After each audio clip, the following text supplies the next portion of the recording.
Hi friends, college मेला में आपका फिर से स्वागत है। मैं पंकज बंसल। आज हम बात करेंगे IIT JEE mains and IIT advance की काउंसलिंग की, जो कि जोसा कराता है। जोसा क्या है? जॉइंट सीट अलॉटमेंट अथॉरिटी है सेंट्रल गवर्नमेंट के अंदर, और ये आईआईटीज और ट्रिपल आईआईटीज और एनआईटीज की काउंसलिंग करती है। आईआईटीज में लगभग 16,000 और एनआईटीज में 24,000, ट्रिपल आईटीज में लगभग 7,000 के आसपास सीटें रहती हैं।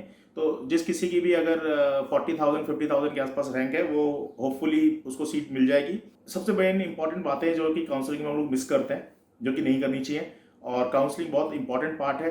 अगर हम गलती करते हैं तो जैसे एग्जाम वाली गलती हो जाती है, तो काउंसलिंग भी बहुत इंपॉर्टेंट रोल निभाती है। उससे पहले रिसर्च कर लो। सबसे पहले आपको जो है अपनी सीट कौन सी आपको ब्रांचेस लेनी है, कौन सी जगह लेनी है, वो ले लें। ऐसा नहीं हो कि सीट मिल जाए और उसके बाद आप सोचें कि ये ब्रांच तो मुझे लेनी नहीं है, और फिर आपके पास कुछ और ऑप्शन अवेलेबल नहीं है गवर्नमेंट कॉलेजेस में। एक समराइज में कर देता हूँ कि जोसा में सबसे पहले रजिस्ट्रेशन करना है, फिर चॉइस फिलिंग करनी है, फिर एक मॉपअप सीट अलॉटमेंट होगा, और फिर एक्चुअल सीट अलॉटमेंट होगा, और उसके बाद आपको सीट ज्वाइन करनी है और सीट मिल जाएगा, कॉलेज ज्वाइन करना है। तो रजिस्ट्रेशन में मेनली आपको अपना जो डिटेल्स है वो भरनी है, और शुरू में आप उसको रिव्यू कर सकते हैं, चेंजेस भी कर सकते हैं, बट बाद में आप चेंज नहीं कर पाएंगे।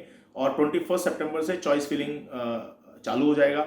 चॉइस फिलिंग में आपको मेन इंपॉर्टेंट ध्यान रखना है कि चॉइस फिलिंग जो है, आप पहले रिसर्च कर लें कौन सी ब्रांचेस लेनी है। ऐसा नहीं कि कुछ भी भर दें, और भरते टाइम बहुत ध्यान रखें, क्योंकि चॉइस लॉक होने के बाद आप जो है चेंजेस नहीं कर सकते फर्दर राउंड्स के लिए भी।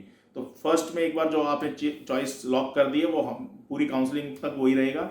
बाद में आप सोचें कि इस ब्रांच को ऊपर कर दूं, नीचे कर दूं, वो नहीं कर पाएंगे आप। सीट चॉइस फिलिंग करने के बाद आप एक मोपअप सीट अलॉटमेंट मिलेगा, जिसमें आपको अंदाजा मिल जाएगा कि हम मुझे ये सीट मिल सकती है, ये कॉलेज मिल सकता है, या ये ब्रांच मिल सकती है। तो आप उसके हिसाब से भी आप भर सकते हैं। और फिर आप लॉक करने के बाद जब आपको एक्चुअल सीट अलॉटमेंट होगा, तो उसमें आपके पास 3 ऑप्शन होंगे।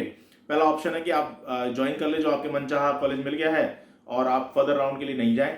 That round is known as accepting the seat without willing to take part in the further round of counselings. और सेकंड ऑप्शन है you are accepting the seat and you want to take part in other further round of the counseling. Third option है कि जिसमें आपको कोई seat आप नहीं लेना चाहते, क्योंकि आपको जो सीट मिली है वो आपकी मनपसंद नहीं है, गलती से भर दी या कैसे भी।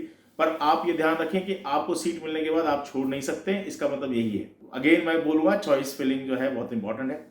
और अगर आप सीट एक्सेप्ट कर लेते हैं, जनरल कैटेगरी में है, तो आपको 35,000 का फी फर्स्ट टाइम पेमेंट करना है काउंसलिंग में ही, और वो आपकी फीस में एडजस्ट हो जाएगा। और अगर आप किसी और कैटेगरी से हैं, तो आपको 15,000 का करना है।